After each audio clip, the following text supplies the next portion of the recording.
Ouais, avec celui-là, il doit en rester deux après. Dans une quinzaine de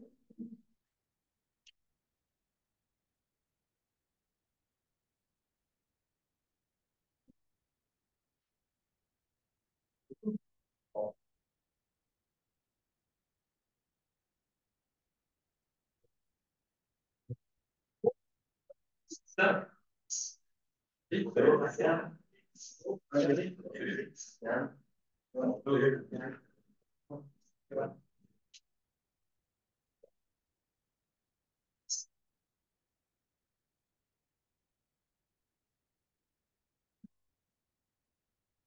fait la présentation doit se situer en 13 et 15 minutes. Un point sur le début, par contre, c'est 30 secondes manquantes ou supplémentaires. Tous les membres de l'équipe doivent parler pendant la présentation. Cela n'est pas respecté. Une pénalité de 5 points sera retranchée à la main. Tout au long de la présentation, je présenterai des cartons dans les airs pour se montrer le temps de je présenterai un carton qui restera 10 minutes, 5 minutes, 1 minute, ainsi que le carton qui restera 30 secondes. Je ferai un décompte à l'aide de mes mains pour les 10 dernières secondes de la présentation. La présentation sera suivie par une période de questions des juges d'une durée maximale de 5 minutes. Vous êtes évalué dès le début jusqu'au dernier moment passé avec les juges dans la salle de présentation. Alors, je laisse maintenant les juges se présenter. Ensuite, vous allez pouvoir commencer dès que vous. Bonjour, moi c'est Félix Morin, je travaille chez Louis Pervers en certification. Puis juste pour la fin de mon baccalauréat en expertise comptable. Moi, c'est Philippe Charlet, ça fait 2 ans que je suis analyste pour OMF, même chose, je suis à la fin de mon bac ici en technologie de formation. Bonjour, Frédéric Lafontaine, directeur principal en certification également chez Groupe Ariel. Bonjour. Tout problème a une solution. Suffit de la trouver.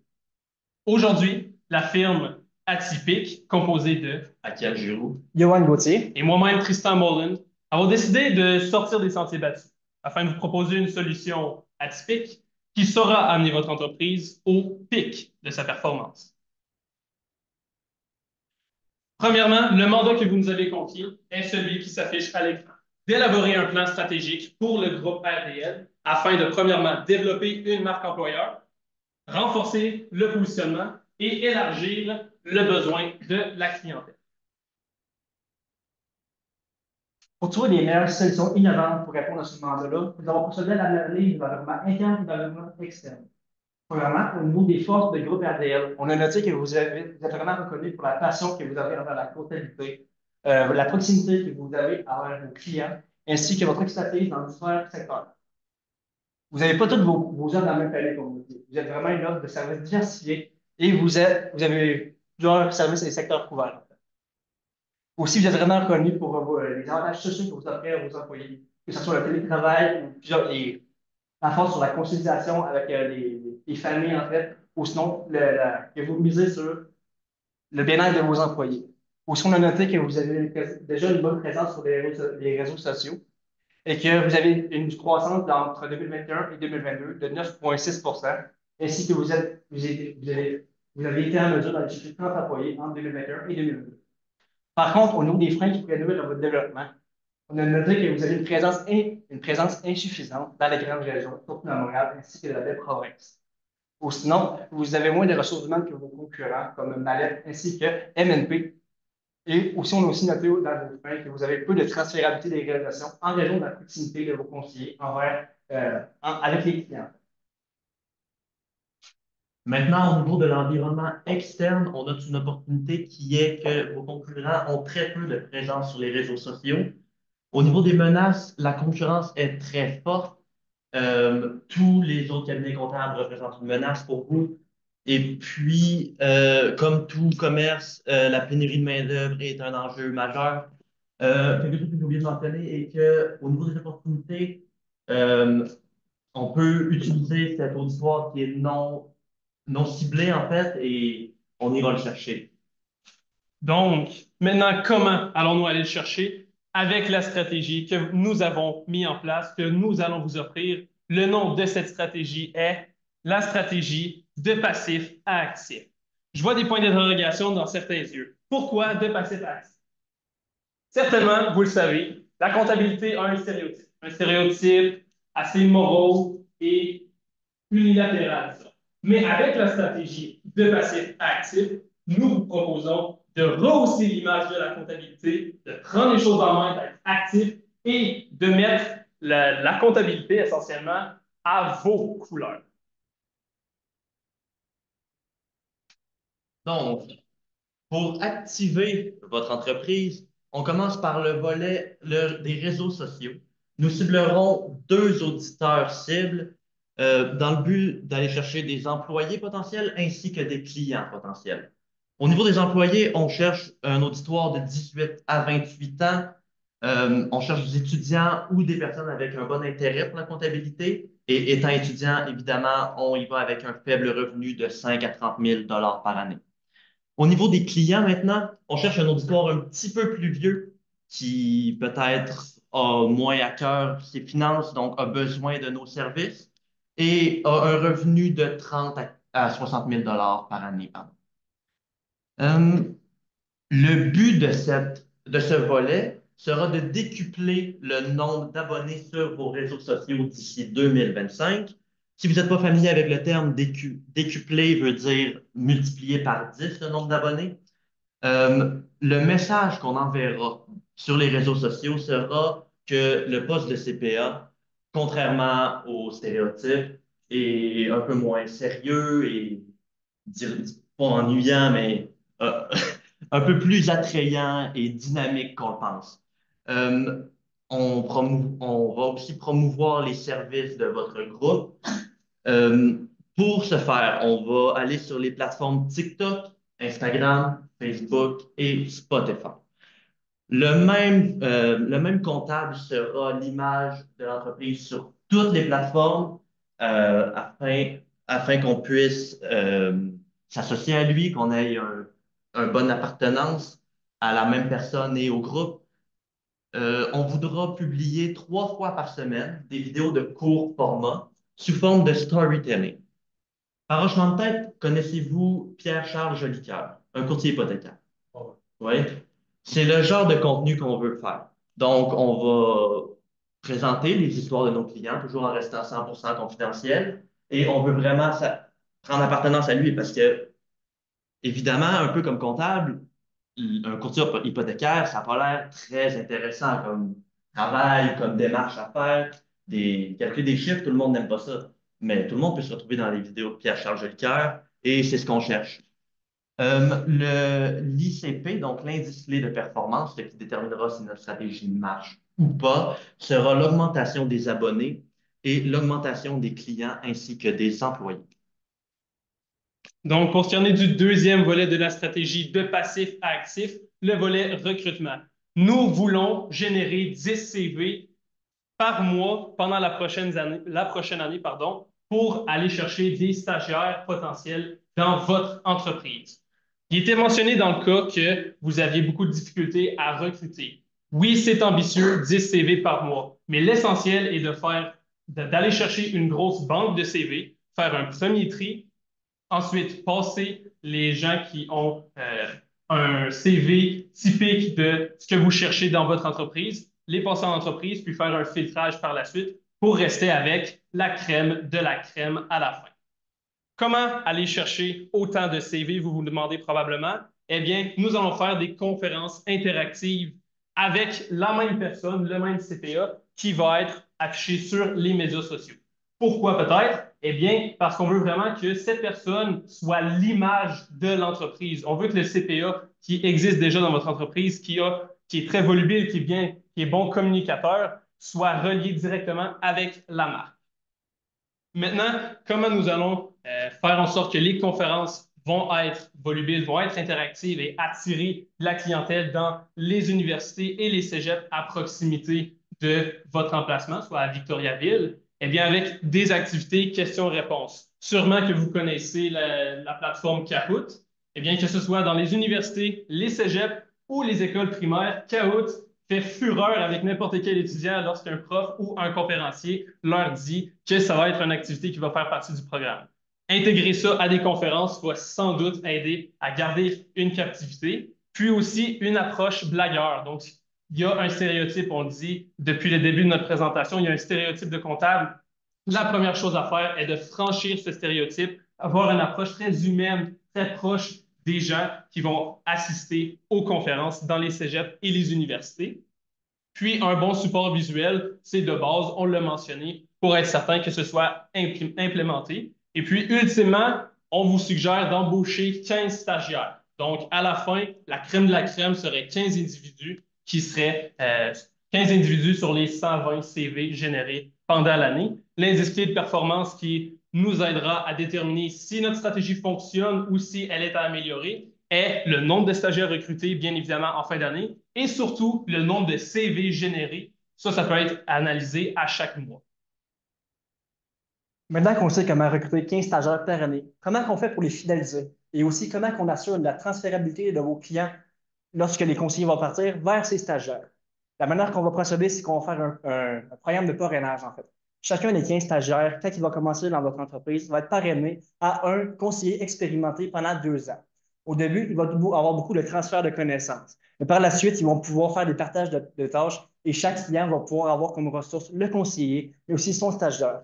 De cette manière, lorsque le conseiller va partir à la retraite, le stagiaire va déjà avoir eu un lien créé avec lui. Et aussi, puisqu'il va s'avoir fait mentorer pendant 2 ans, ce stagiaire-là va avoir une méthode de travail très similaire au conseiller. Donc, la transférabilité va se faire beaucoup plus facilement.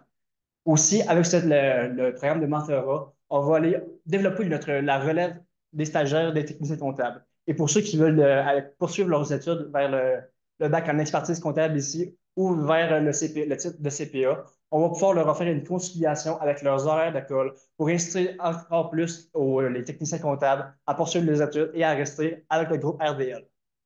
La manière qu'on va procéder pour regarder l'efficacité de cette méthode, c'est qu'on va regarder le taux de fidélisation des clients. Vous nous aviez mandaté de trouver une solution pour aller chercher, pour agrandir le bassin des clients. Le volet 4 va justement s'attarder à ça. Comment qu'on va faire? C'est qu'on va offrir aux entreprises une offre vraiment intéressante parce qu'on va les aborder pour offrir nos services et s'ils décident de choisir votre cabinet comptable, en fait, on va leur offrir 10%, on va offrir à leurs employés 10% de rabais sur les services de comptabilité ainsi que les services juridiques. En contexte de pénurie de main-d'œuvre ainsi que de récession, toutes les entreprises recherchent à offrir des avantages sociaux à leurs employés à moindre coût. Cette clause-là va justement répondre à ce besoin-là. Les entreprises n'auront pas vraiment à débourser davantage tout en offrant un beau 10% sur les services comptables à leurs employés. La manière qu'on va procéder pour publier en fait cette offre-là vers les entreprises, c'est qu'on va procéder avec la base de données que vous avez dans l'infolettre. On va également mettre un budget de 2 000 vers les publicités, plus sur Google Ads ainsi que sur LinkedIn. On va pouvoir procéder à des appels à froid pour offrir directement aux entreprises et aux gestionnaires. Et on va également pouvoir publier notre offre sur notre site Internet. N'hésitez pas, encore une fois, ça va être le nombre de nouveaux clients. Donc, au niveau de l'échéancier, évidemment, la période d'impôt arrivant, on veut dès maintenant faire des publications sur les réseaux sociaux pour inciter des nouveaux clients, mais aussi des employés pour nous aider dans ce gros rush-là. Au niveau du recrutement, on veut le faire dans les moments où c'est plus facile pour les étudiants, où ils sont moins débordés. Donc, on fera cela en mars, en avril, en août, septembre, octobre et février. Au niveau du parrainage, nous ferons cela dès que les périodes de recrutement seront terminées, donc de mai à février, et ensuite ça se poursuivra pour toute l'année. Et finalement, pour l'attraction de la clientèle, nous commencerons en mai quand les autres démarches vont être entamées et qu'on va avoir un peu plus de temps et de ressources humaines parce qu'encore une fois, on comprend que le rush des impôts est un gros enjeu dans un cabinet comptable. Donc, On se donne 2 mois avant de commencer ça et ça se poursuivra jusqu'à la fin de l'année. Maintenant, pour ce qui en est du budget, vous nous avez donné un intervalle qu'on devait respecter pour le budget de plus de 100 000 $. Je vous rassure, nous avons respecté ce budget. Avant tout, le chiffre qui va certainement sauter à vos yeux est le chiffre total pour la stratégie de passif à actif. Il est d'ici 77 000 $. C'est l'investissement qui est requis avec la stratégie que nous avons mis en place, la stratégie de passif à actif. Maintenant, pour le premier volet, les investissements à faire seraient pour le monteur de vidéo, donc c'est la personne qui va s'occuper vraiment des réseaux sociaux. Ensuite, le CPA qui va être l'image de la marque, qui va être celui mis de l'avant dans tous les efforts marketing. Et puis, les publicités qui vont être faites pour, bien évidemment, aller avec la stratégie du volet 1. Ça contient 51% des investissements pour notre stratégie. Pour le volet 2, c'est un conférencier tout simplement. Encore une fois, c'est le même CPA pour le volet 1. Et puis, pour le troisième volet, c'est des bonus qu'on offrirait aux stagiaires lorsqu'ils restent dans l'entreprise, un incitatif à rester et compléter les stages. Puis, le volet 4, c'est simplement une diminution dans la marge bénéficiaire, puisqu'il y avait un 10% qui est alloué aux gens aux clients qui vont se rajouter à vous, puis des publicités. En gros, on a aussi inclus un plan de contingence. Donc, un plan de contingence est vraiment mis en place pour que nous soyons capables de, désolé le pléonasme, mais prédire les imprévus et avoir un peu de lousse pour les imprévus qui pourraient se passer dans la prochaine année. Ultimement, nous sommes 100% convaincus que la stratégie de passif à actif répond exactement au mandat que vous nous avez confié aujourd'hui, soit d'élaborer un plan stratégique pour le groupe RDL afin de développer une marque employeur, renforcer le positionnement et élargir le bassin de la clientèle. Nous sommes maintenant prêts à accueillir vos questions. Moi, j'avais une question, juste pour bien comprendre. Vous voulez mettre un visage dans le compte pour le groupe RDL. C'est exact. Puis, est-ce que vous pensez que ça va créer un irritant étant donné qu'il y a 400 collaborateurs, qu'il y a le volet comptable et juridique, mettre juste une personne avec le visage? Selon moi, pas du tout, non. C'est, d'après moi, une image. Comme PC Jolicoeur, son groupe est très bien reconnu malgré qu'il soit la seule image de l'entreprise. Donc, je pense pas que ça pose problème du tout. Pour choisir ce conférencier-là, en fait, faites juste un concours. Recueillir les volontaires, choisissez celui qui a plus d'aisance, en fait, à parler en public, lui qui a déjà fait les podcasts, peut-être, ça pourrait déjà être un bon commencement. Deux petites questions rapides. Vous parlez de capsules courtes de toute l'équipe, mais vous avez parlé aussi de Spotify. Mais Spotify, c'est plus, mettons, souvent des podcasts, des choses comme ça de longue durée. Est-ce que vous allez quand même mettre des capsules, mettons, 1 minute, 2 minutes sur Spotify? Non, le but de Spotify, en fait, est d'envoyer votre podcast sur Spotify en plus de sur le site web. Parce que, évidemment, quelqu'un qui veut regarder un podcast ne va pas directement sur le site de l'entreprise souvent. Donc, c'est là qu'on veut utiliser le podcast. Parfait. Mon autre petite question, là, Stéphane, qui a mal compris. Parler, dans le fond, pour augmenter la clientèle, de donner un 10% de rabais employé, mais je dirais, est-ce que c'est pour la famille ou des employés, même pour qu'ils viennent comme clients, En fait, ou l'employé? on va communiquer l'offre aux gestionnaires des entreprises pour les inciter à embarquer avec nous, en fait. L'incitatif financier qu'on va faire, c'est que tous leurs employés, juste leurs employés personnellement, en fait, pour leur famille, on va leur offrir un 10% de rabais sur vos services. Oui. Puis, est-ce une autre question? Tu parlais beaucoup de tout ce qui est en ligne, des conférences aussi. Est-ce qu'il y a un avantage de faire plus en ligne que des fois en présence, mettons, vous parlez plus pour les efforts marketing ou les conférences? Vraiment plus les conférences. Vous parlez de conférences en ligne, avec des questions. Je comprends votre question. Nous, on veut vraiment que les conférences soient en présentiel parce que c'est certain que vous l'avez vu pendant la pandémie, être de l'autre côté d'un écran, c'est vraiment pas interactif, puis on n'a vraiment pas l'impression de développer une relation avec une entreprise. Parce que si un conférencier est comme nous, devant vous, vraiment, dans votre bulle, alors vous êtes beaucoup plus interpellé à écouter ce qu'il ou elle dit, à comparer que si on était présenté à l'écran aujourd'hui. Si je peux continuer dans le même sens, comment faire en sorte pour amener les futurs stagiaires ou les clients même pour aller à la conférence? Y a-t-il une méthode? Ouais, ben c'est très simple. La majorité des cours, par exemple, pour ma part, pour ma part, dans le fond, dans mes études, il y a un cours dans lequel plusieurs conférenciers passent et puis ils mettent de l'avant c'est quoi être en entreprise et puis c'est quoi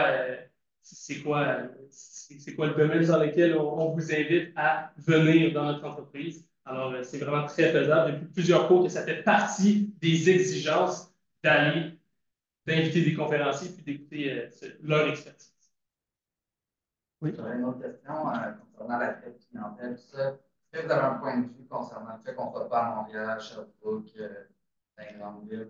Ce que l'on compris, c'est que la demande dans les régions que vous étiez présentement était suffisamment pour votre offre de service présentement. C'est sûr que dans une stratégie d'expansion, on vise à diversifier les marchés, en fait. Fait que dans un futur, dans 5 ans, avec tous les personnels qu'on va acquérir avec les stages, en fait, on pense que ce serait envisageable d'ici 5 ans de s'enligner vers la région de Montréal. Merci énormément. Merci beaucoup. Merci.